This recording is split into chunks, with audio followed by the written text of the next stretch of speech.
All right, founders, it's time for another pitch deck critique and review. And this time I'm going to go through a B2B SaaS deck and I'm going to critique it, but I'm also going to show you how to fix it.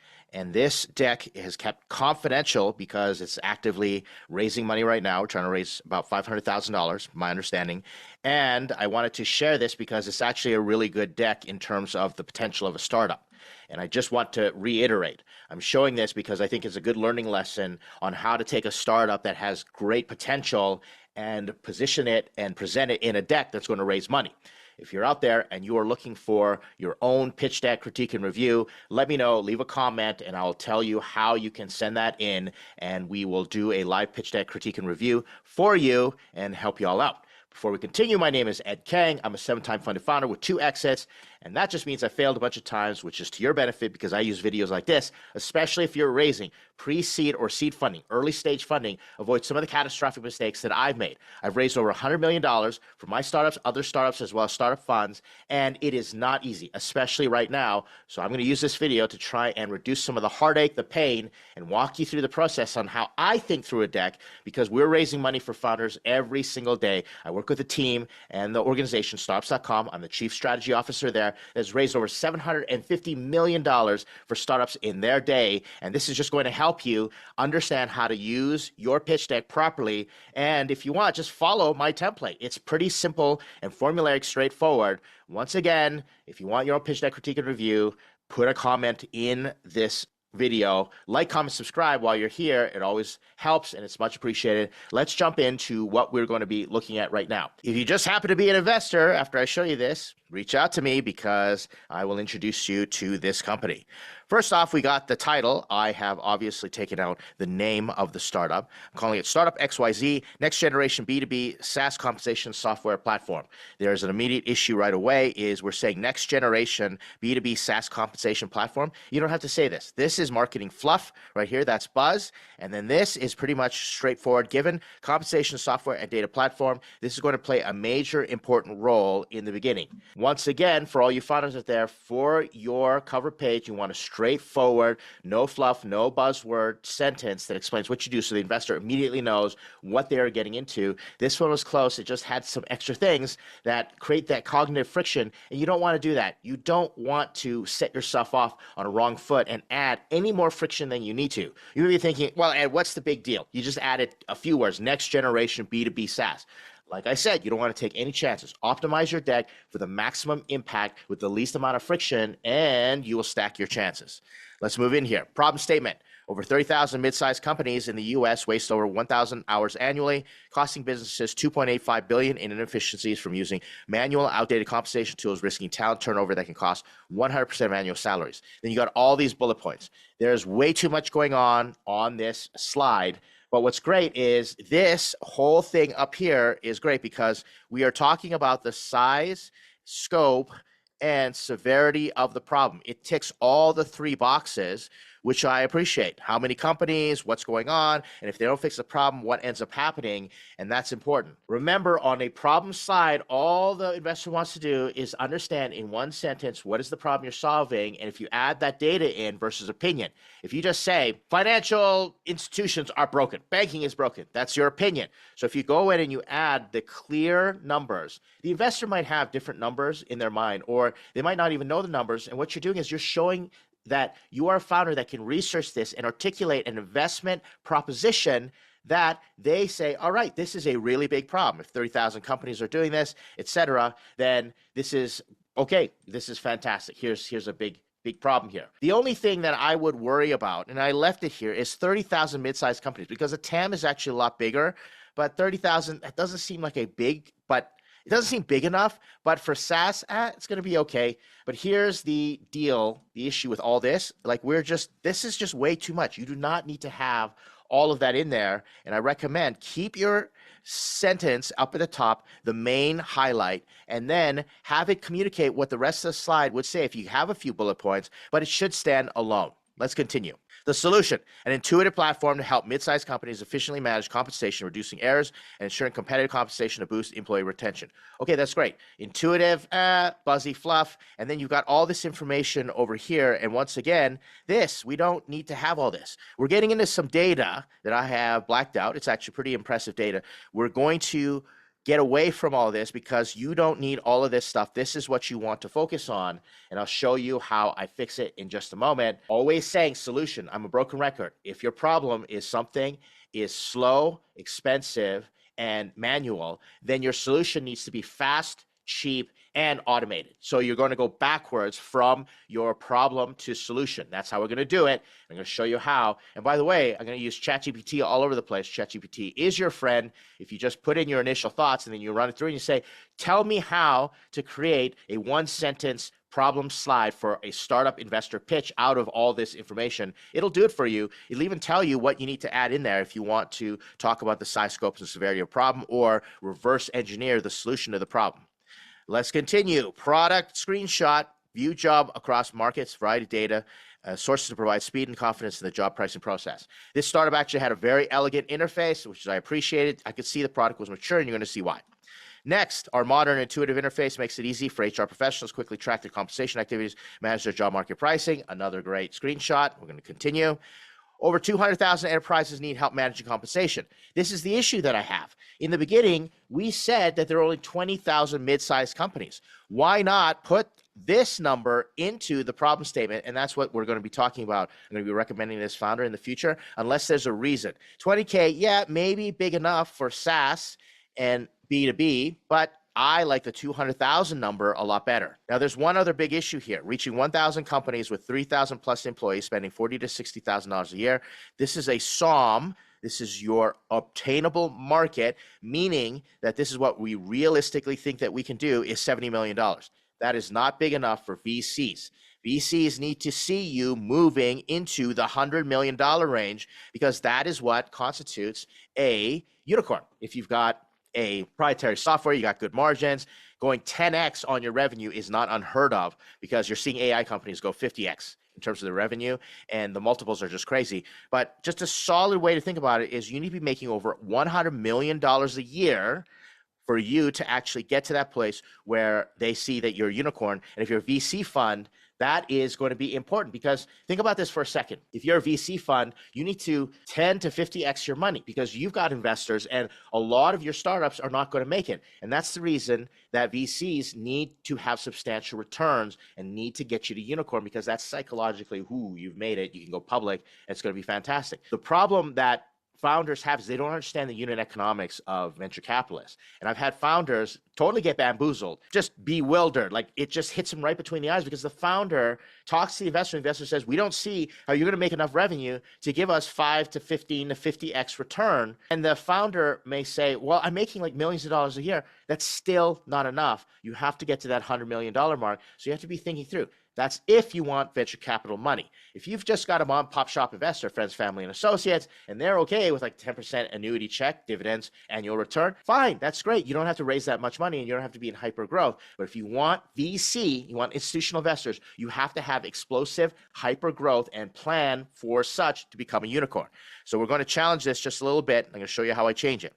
Next, competitive landscape. Unique workflows that directly address competitors' shortcomings. Okay, that's okay as a statement, but this is tough. And look, I've done the other two competitors up here and Startup XYZ, and I appreciate that this has got this features and benefits matrix, right? But here's another thing right here is that I've got all this extraneous information that is not comparing to the competitors. So these are features. I'm going to show you how I integrate all this. I'm going to show you how I beef up this slide because there's some issues here like cost. What is going on with the cost? And we just want to make sure that we clearly say how we are different in the top headline. Competition slides are so important because investors are going to want to know that you've analyzed the competition and you've put it all into one slide demonstrating your competence as a founder. Now, what I really love about this slide is that it does that. It's just really straightforward. Now, remember, when you get to due diligence, investors are going to want you to show all your research as far as competitors are concerned. And if you're not thinking what's upcoming and new trends, and that's where this is a little bit of an issue. I don't know what the competitors are, but if you don't see how founders are demonstrating that they've researched competitors in how users are solving the problem when they don't know this solution exists, well, there's an issue, and that's what's called indirect competition. So we need to beef this up a little bit, but I do like the way that it's simple and it demonstrates that the founder knows what they're talking about. We have the business model, B2B SaaS, multi-year subscription model, and it's just got too much information. It's too hard to decipher. Our initial focus, what does that have to do with your business model? Targeting 1,000 companies with an annual value of $20,000 to reach 20 million in ARR. Okay, that's straightforward math, but why are you giving me all this information? Revenue projections based over 7-year history. This is a business model slide. This is how you want to make money. So we're going to switch this around. Next, scaling through direct sales. This is okay. At least I see a pattern and the reason it's happening. The best part about this slide, which I really appreciate, is all this data right here. If you can include data on your unit economics of customer acquisition costs and your growth metrics, then you're doing really well. But this here, this is a little bit of a sketchy issue. You do not want to have just a laundry list of we're going to do Facebook ads, we're going to do Google, we're going to do viral YouTube videos and TikToks and all those things. Anybody can say that. You have to share what you've thought through, and that's the reason this startup is doing really good, because it shows that they're thoughtful and they're measuring customer acquisition, which I thought was fantastic and is going to help with the investor. But we can definitely beef this slide up, and I'll show you how I'm going to do that. Next, this is a fantastic slide. Why? It breaks things down month to month, and we're talking about when it was launched and how much revenue we're securing. And we got February, March, April, May, June, July. This is good, solid growth, because you look at the growth and it's going up and to the right for at least 3 months, and you want to have consecutive months showing instead of a monolithic number. We've made $1 million. Well, this is great because it's talking about, hey, the traction is not just, oh, we've launched our product. Oh, we're really great. Oh, we've talked to 300 people. It is actually showing the traction that we're selling. Sales is the best traction. And on top of which, this startup is showing traction in terms of demos and all these things. It's telling me that they've hit a nerve, that there are actual people out there that say, thank God for you. Yeah, I'll take a demo because I have this problem. It's fantastic. This is probably one of the best traction slides that I've seen, all things considered. If you're a founder out there and you can do a traction slide like this, then do it. And you may be thinking, but Ed, I don't have sales. Figure out, this doesn't always have sales. This traction metric growth graph also has how many demos. You might want to do that. This just happens to have sales, but when in doubt, go make some sales and figure out your traction so you can show something like this. Fantastic. Kudos to these founders. They've got a team. They had a great team. They had logos and all this stuff. I really like their team. This is what made me also bullish on this startup. Now we got use of funds, raising $2 million to reach 500K ARR and enhance product. And the use of funds, paltry. This is not good. All right. This is not going to help. So here's my version of what we're going to do. And I'm just going to jump right into it. I'm going to show you before and after. So this is Ed's version of Startup XYZ. Now, first of all, you're going to notice how I belabored the beginning point. Check this out. Enterprise compensation, software, and data platform. That's it. That is completely it. Straightforward. I'm not saying next generation, and we're going to transform this and that. It's just straightforward to the point, because what's going to happen is the investor is going to scan and going to make a quick assumption on whether this deck gets sorted into the right pile. And there have been times that I've looked through decks and I stop on the first page. I'm like, nope, this has nothing to do with us, or I have no idea what's just going on. And right from slide one, I can kind of tell if the deck is going to be disorganized. Be straightforward. Don't create that cognitive friction and help the investor out. Here's the old slide. All right. Take a look at the old slide. Look how busy it is, all those things. All I did was I ran the top sentence, the headline, through ChatGPT, and I said, cut it down, make it better, include these points, and it did it for me. And it didn't change much, but notice how I highlighted things. Over 30,000 mid-sized companies, waste over 1,000 hours annually, cost $2.85 billion in efficiencies. Size, scope, and severity, but also severity, 100% annual salaries. It's big. Now, I decided, just so that the founder feels good, I just kept these 3 points in, but I'm going to leave them small. Now, this is not designed yet. I'm going to have my designer go through this, but if you really need to have that and someone's going to read these 3 bullet points, I made it small to basically say, hey, investor, you don't even have to read these 3 bullet points. Everything that you have is up here. Really, I would take these 3 bullet points out. But again, some founders really want to have that in there, and I'm like, okay, let's go with it. The solution. This is the old one. See how it's up there? The sentence has got a lot going on, and it doesn't really say much. It's an intuitive platform. What is the intuitive platform? Efficiently managed compensation. Okay, it's just not really clear. And then you've got all this extra data that I talked about, and we're going to move these things around. Here's my version. Startup XYZ is a compensation software and data platform. Notice how I pulled it straight from the cover. Compensation data platform that helps mid-sized companies efficiently manage compensation, saving time and money by reducing errors and providing competitive pay insights to boost employee retention. Great. And then I got rid of everything else, and I had the 3 bullet points once again. Very straightforward. Problem, solution. And the most important part is right away that we are solving the problem. If there's issues with compensation, we're helping manage compensation. Issue with time, we're saving time and money, reducing errors, and providing competitive pay insights. Ideally, I'd shrink this down a little more, but I just wanted to make sure that the founder's okay. I ran this by them. Here's the old market opportunity. Okay, you see that right there. And then I just switched it around and I just doubled. And I said, all right, if 200,000 companies can basically need this, reaching 2,000 companies is not completely out to lunch, especially considering these metrics. And this bumps up the SOM to $140 million. That's all I did. Now, I could rejig it just a little bit, but TAM, SAM, SOM, those are good numbers. 1.7 billion, 420 million is what we're targeting. And then if we just hit a fraction of that, basically less than 10% of that, we should be making $140 million.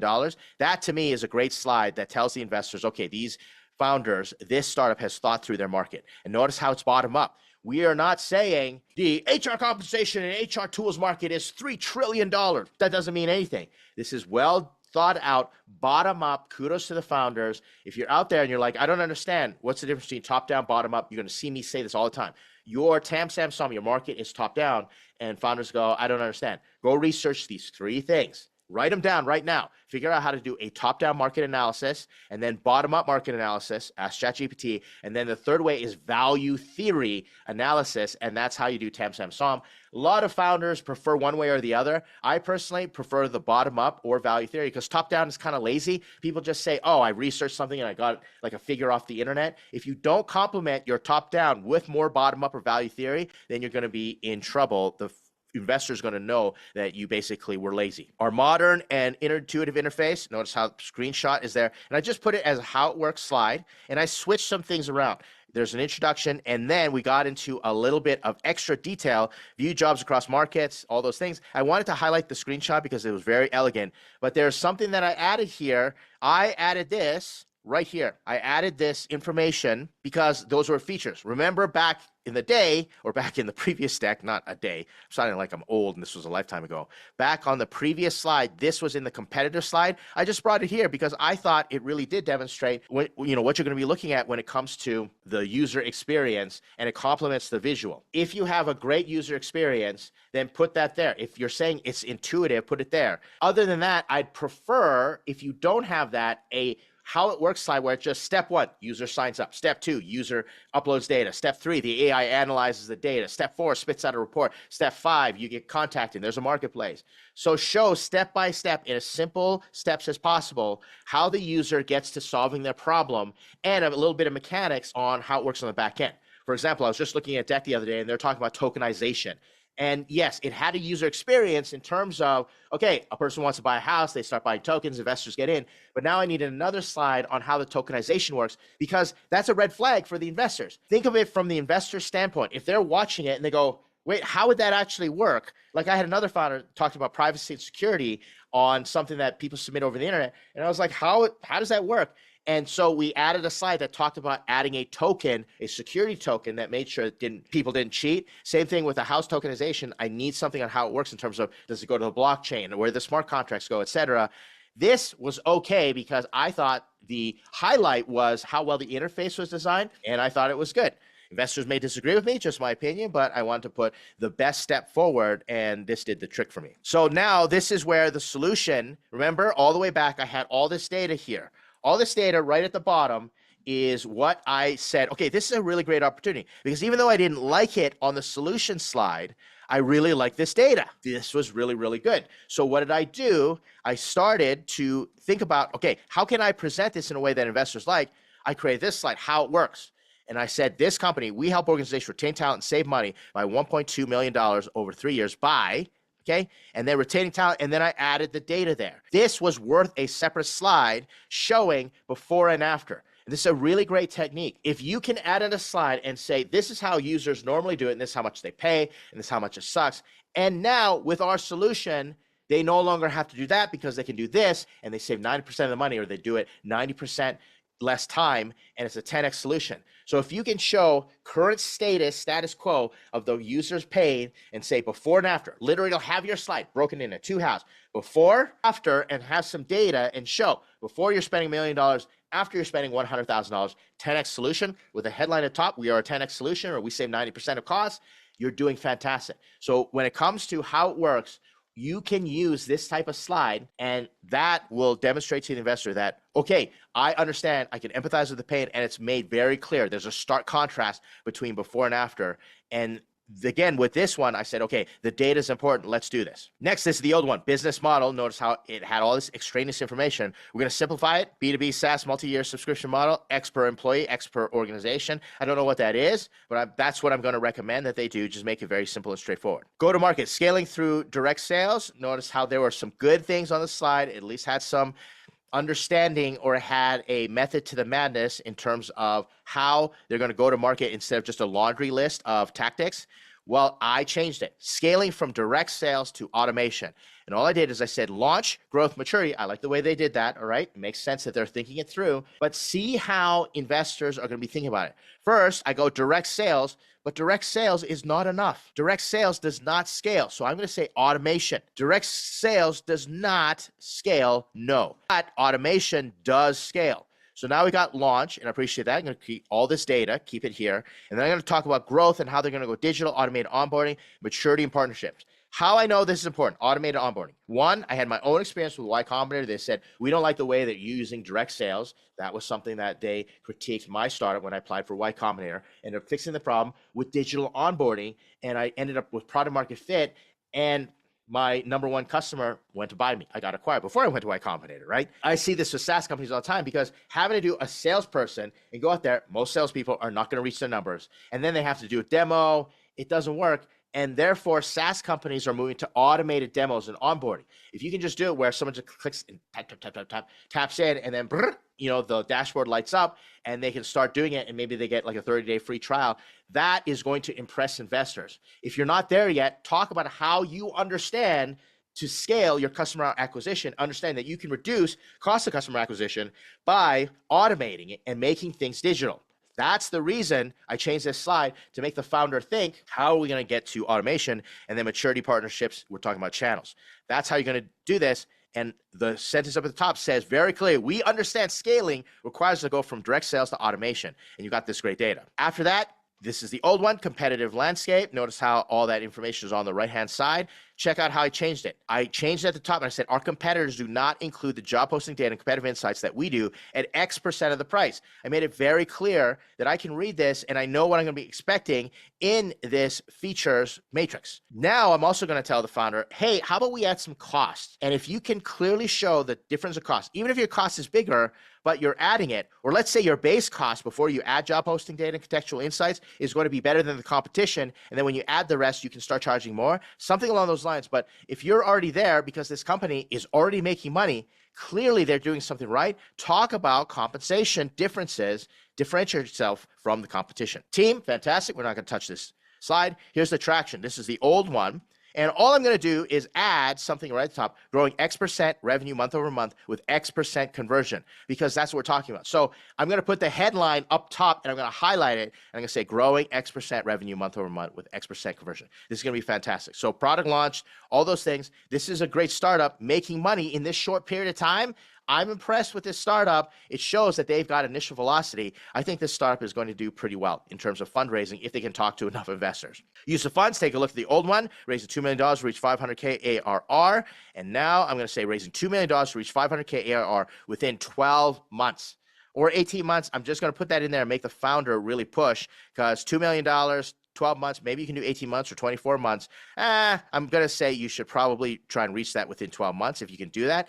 And we're going to get a better use of funds breakdown, because that is just not enough right there. Last page is going to be the contact slide. And there you have it. Let me summarize. This startup is good. I like this startup. And I like the fact that it's just not going into HR information services, because there's too many that way. It's going straight for a pain point because compensation is a pain point that's happening right now. So the startup is saying, we're just going to solve for that compensation and payroll in terms of all the data, job posting, etc. That is something that a company would buy, even if they're using an HR information system. They're going to say, hey, I want to add this in there. Let's say they're using whatever ERP they've got going on, or they're using Bamboo HR, something like that. Bamboo HR doesn't have all that information. I'm going to add that because compensation is a major deal. I like that. Going with a pain point. And then they solve for that problem, and they've already got traction and revenue, and that was impressive. And if you looked at this team, you'd understand why, and I appreciate what they're doing. Everything was elegant. So I think this startup has a good chance, but you don't want to end up pooching yourself. So many startups, they are amazing. They've got a great pitch when they explain to me how it works, but their pitch deck says nothing when it comes to all the goodness that is actually in their startup. Therefore, internal reality does not match external perception. And with just a few tweaks, as I showed you, you can rearrange your deck and make it more precise, clearer, and that will attract investors with all the good stuff that you're putting up front and you're highlighting and say, this is the reason you want to pay attention to us. If you pay attention to nothing else, check out our traction and check out how we compare to the competition, and our team is the one to do it. That's what you want to do. I hope this has been helpful. Stick around for more pitch deck critiques and reviews. And I've got lots of other things going on in this channel. Like I said, leave a comment if you have not already. Like, comment, subscribe while you're there, and let us know that you want your pitch deck critiqued and reviewed, and I will send you that information. I have basically increased my capacity for how many pitch deck critiques and reviews that I'm going to do, and I've still got a waiting list. Please be patient. And as always, join us at startups.com. Check out startups.com. A lot of free resources there. I'm going to be sending all those things out. I have my book that's upcoming. That's where we're going to leave it. Thanks for hanging out with me. I'll see you in the next video.